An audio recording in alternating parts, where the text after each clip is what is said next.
Hi ಎಲ್ರಿಗೂ ನಮಸ್ಕಾರ. Share market in Kannada ಚಾನಲ್ಗೆ ನಿಮಗೆ ಸ್ವಾಗತ.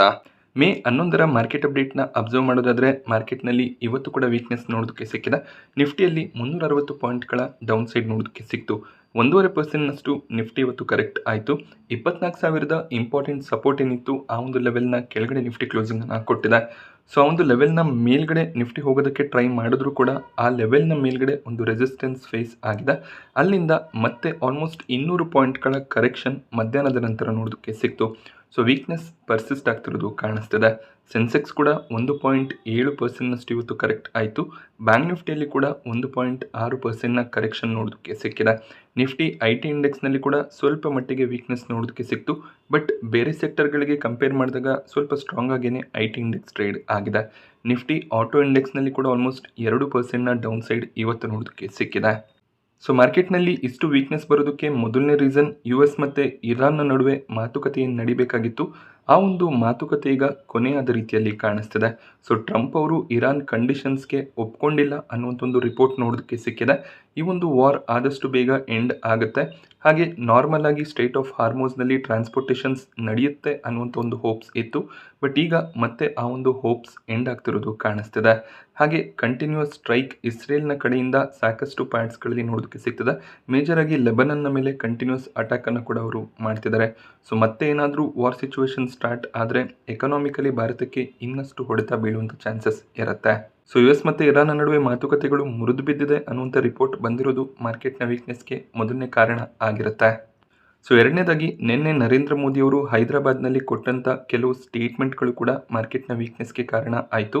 ಸೊ ಎಕನಾಮಿಕಲಿ ಭಾರತದ ಮೇಲೆ ಸಾಕಷ್ಟು ಪ್ರೆಷರ್ ಇದೆ ಅನ್ನುವಂಥ ಒಂದು ಸಂದೇಶವನ್ನು ಕೂಡ ಈ ಒಂದು ಸ್ಟೇಟ್ಮೆಂಟ್ಗಳು ಕೊಟ್ಟಿದೆ. ಸೊ ಅವರು ಇನ್ನು 1 ವರ್ಷಗಳ ಕಾಲ ಯಾರು ಕೂಡ ಗೋಲ್ಡ್ ಜ್ಯುವೆಲರಿಗಳನ್ನು ಪರ್ಚೇಸ್ ಮಾಡಬೇಡಿ ಅಂತ ಹೇಳಿದ್ರು. ಯಾಕೆಂದರೆ ಭಾರತ ಹೆಚ್ಚಾಗಿ ಗೋಲ್ಡನ್ನು ಇಂಪೋರ್ಟ್ ಮಾಡಿಕೊಳ್ಳುತ್ತೆ.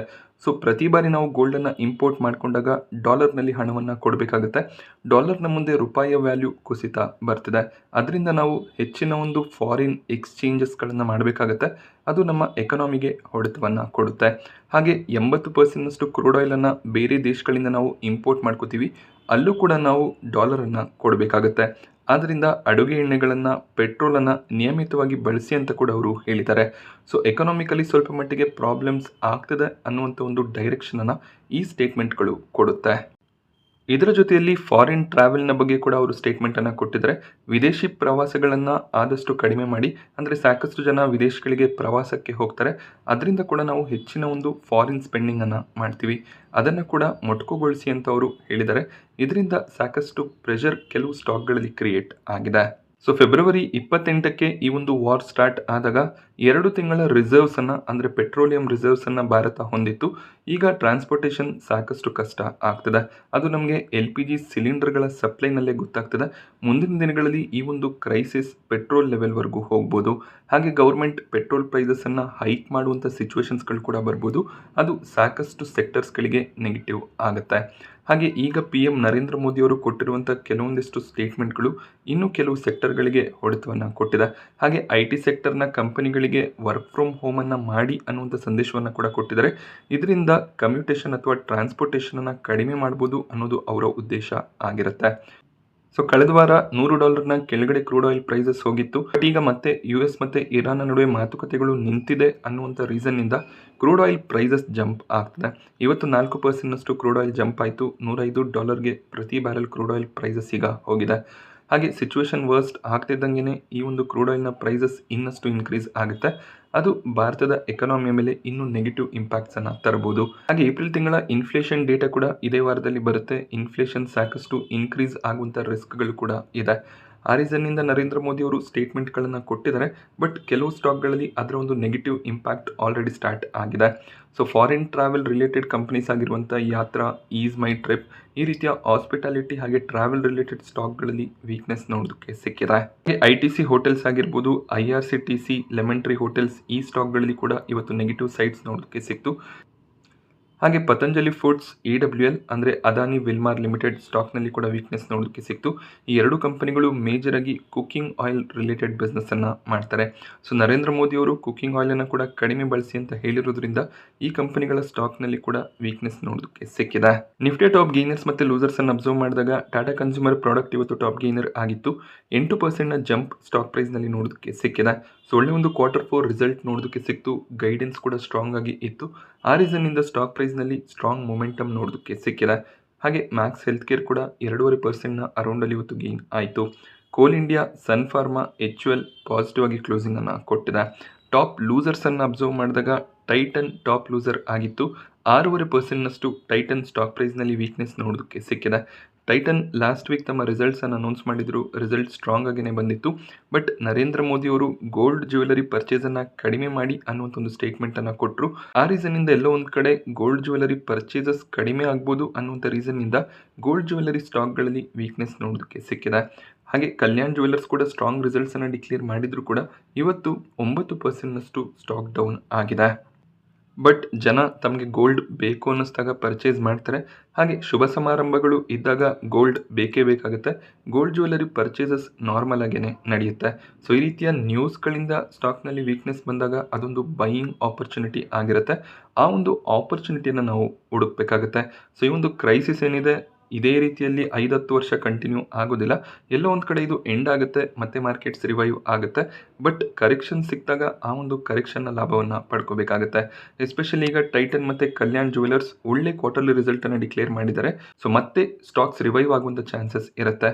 ಬಟ್ ಈಗೇನು ಕರೆಕ್ಷನ್ ನೋಡೋದಕ್ಕೆ ಸಿಗ್ತದೆ, ಆ ಪ್ರೈಸ್ನಲ್ಲಿ ಸ್ಟಾಕ್ ಸಿಗದೇ ಇರುವಂಥ ಚಾನ್ಸಸ್ ಇರೋದ್ರಿಂದ ಈ ಕರೆಕ್ಷನ್ನ ಲಾಭವನ್ನು ಪಡ್ಕೋಬೇಕಾಗುತ್ತೆ.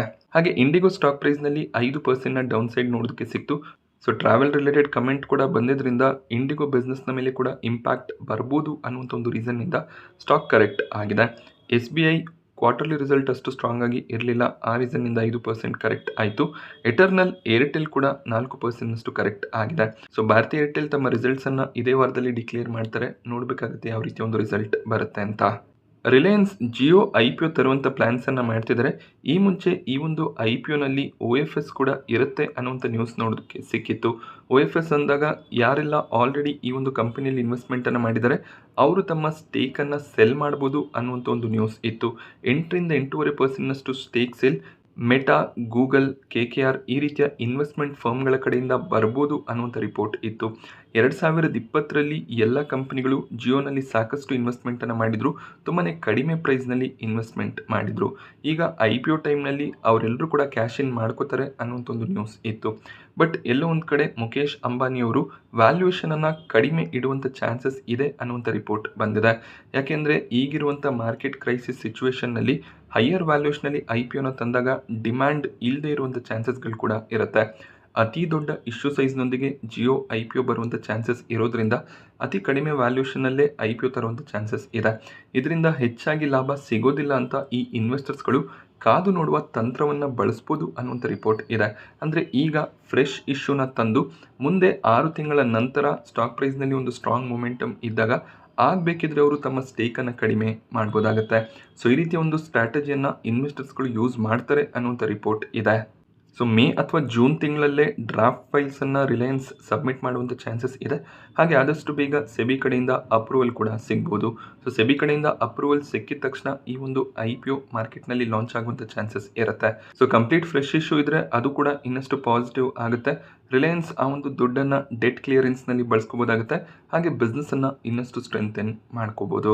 ಸೊ ರಿಲಯನ್ಸ್ ಸ್ಟಾಕ್ ಪ್ರೈಸ್ನಲ್ಲಿ ಇವತ್ತು ಆಲ್ಮೋಸ್ಟ್ 3.5% ಡೌನ್ ಸೈಡ್ ನೋಡೋದಕ್ಕೆ ಸಿಕ್ಕಿದೆ. ಇದು ಮಾರ್ಕೆಟ್ನ ಸೆಲ್ ಆಫ್ನಿಂದ ಬಂದಂಥ ಕರೆಕ್ಷನ್ ಆಗಿರುತ್ತೆ. ಮೇ ಬಿ ಜಿಯೋ ರಿಲೇಟೆಡ್ ನ್ಯೂಸ್ನಿಂದ ಅಷ್ಟಾಗಿ ವೀಕ್ನೆಸ್ ಬರೋದಕ್ಕೆ ಸಾಧ್ಯ ಇರೋದಿಲ್ಲ. ಮಾರ್ಚ್ ತಿಂಗಳಲ್ಲಿ ಒಂದು ಸ್ಟ್ರಾಂಗ್ SIP ಇನ್ಫ್ಲೋ ನೋಡೋದಕ್ಕೆ ಸಿಕ್ಕಿತ್ತು. ಮಾರ್ಕೆಟ್ನಲ್ಲಿ ವೀಕ್ನೆಸ್ ಇದ್ರೂ ಕೂಡ ಸಾಕಷ್ಟು ಹೊಸ SIP ಅಕೌಂಟ್ಗಳು ಕ್ರಿಯೇಟ್ ಆಗಿತ್ತು. ಬಟ್ ಏಪ್ರಿಲ್ ತಿಂಗಳಲ್ಲಿ ಸ್ವಲ್ಪ ಮಟ್ಟಿಗೆ ಈ ಒಂದು ನಂಬರ್ಸ್ ಫಾಲ್ ಆಗಿದೆ. ಮಾರ್ಚ್ ತಿಂಗಳಲ್ಲಿ 32,000 ಕೋಟಿ ಅರೌಂಡಲ್ಲಿ ಇನ್ಫ್ಲೋಸ್ ಬಂದಿತ್ತು. ಅದು 31,115 ಕೋಟಿಗೆ ಫಾಲ್ ಆಗಿದೆ. ಸ್ವಲ್ಪ ಮಟ್ಟಿಗೆ ಸ್ಟಾಪೇಜ್ ರೇಷಿಯೋ ಕೂಡ ಈಸ್ ಡೌನ್ ಆಗ್ತಿರೋದು ಕಾಣಿಸ್ತಿದೆ. ಈಗಲೂ ಕೂಡ ಸಾಕಷ್ಟು ಜನ SIPಸನ್ನು ಕಂಟಿನ್ಯೂ ಮಾಡ್ತಿದ್ದಾರೆ. ಹೊಸ SIP ಅಕೌಂಟ್ಸ್ಗಳು ಕೂಡ ಸ್ಟಾರ್ಟ್ ಆಗ್ತದೆ. ಬಟ್ ತುಂಬ ಜನ ಮಾರ್ಕೆಟ್ನಲ್ಲಿ ವೀಕ್ನೆಸ್ ಇದೆ, ರಿಟರ್ನ್ಸ್ ಇಲ್ಲ ಅನ್ನುವಂಥ ರೀಸನ್ನಿಂದ SIPಯನ್ನು ಸ್ಟಾಪ್ ಕೂಡ ಮಾಡ್ತಿದ್ದಾರೆ. ಸೊ ಆ ರೀತಿಯ ಡಿಸಿಷನ್ನ ತಗೋಬಾರ್ದು. ಎಮರ್ಜೆನ್ಸಿ ಫಂಡ್ ರಿಕ್ವೈರ್ಮೆಂಟ್ ಇದ್ದರೆ ಬೇಕಿದ್ರೆ SIPಯನ್ನು ಸ್ಟಾಪ್ ಮಾಡ್ಬೋದು. ಬಟ್ ಲಾಂಗ್ ಟರ್ಮ್ ಇನ್ವೆಸ್ಟ್ಮೆಂಟ್ನ ಪರ್ಸ್ಪೆಕ್ಟಿವ್ ಇದ್ದರೆ ಈ ರೀತಿಯ ಸಂದರ್ಭಗಳಲ್ಲಿ ಮಾರ್ಕೆಟಲ್ಲಿ ಹೆಚ್ಚಾಗಿ ಇನ್ವೆಸ್ಟ್ಮೆಂಟನ್ನು ಮಾಡಬೇಕಾಗತ್ತೆ. ಸೊ ಹೊಸ SIPಸ್ಗಳನ್ನು ಸ್ಟಾರ್ಟ್ ಮಾಡೋದಕ್ಕೂ ಕೂಡ ಒಳ್ಳೆಯ ಒಂದು ಆಪರ್ಚುನಿಟಿ ಇರುತ್ತೆ. ಹಾಗೆ SIP ಇನ್ಫ್ಲೋ ಅಂದಾಗ ಎಲ್ಲ ರೀತಿಯ ಕೆಟಗರಿಯ ಫಂಡ್ಸ್ ಆಗಿರುತ್ತೆ. ಈಕ್ವಿಟಿ, ಡೆಟ್, ಅಡ್ವಾನ್ಸ್ಡ್, ಬ್ಯಾಲೆನ್ಸ್ಡ್ ಈ ರೀತಿಯ ಸಾಕಷ್ಟು ಫಂಡ್ಗಳು ಅವೈಲೇಬಲ್ ಇದೆ. ಎಲ್ಲ ಕೆಟಗರಿಗಳಲ್ಲಿ ಬರುವಂಥ SIP ಇನ್ಫ್ಲೋ ಆಗಿರುತ್ತೆ. ಸೊ AMFI ಆದಷ್ಟು ಬೇಗ ಈಕ್ವಿಟಿ ಫಂಡ್ಗಳಲ್ಲಿ ಎಷ್ಟು ಇನ್ವೆಸ್ಟ್ಮೆಂಟ್ ಬಂತು ಅದರ ಬಗ್ಗೆ ಕೂಡ ಡೇಟಾವನ್ನು ರಿಲೀಸ್ ಮಾಡ್ತಾರೆ. ನಾನಿವತ್ತು ನಿಮಗೆ ಮಾರ್ಕೆಟ್ನ ಬಗ್ಗೆ ಪ್ರೊವೈಡ್ ಮಾಡಿದಂಥ ಇನ್ಫಾರ್ಮೇಷನ್ ಇಷ್ಟ ಆದರೆ ವಿಡಿಯೋನ ಲೈಕ್ ಮಾಡಿ. ಹಾಗೆ ಇದೇ ರೀತಿಯ ಮಾರ್ಕೆಟ್ ಅಪ್ಡೇಟ್ಸ್ಗಳಿಗೆ ಚಾನಲ್ನ ಸಬ್ಸ್ಕ್ರೈಬ್ ಮಾಡ್ಕೊಳ್ಳಿ. Thank you friends.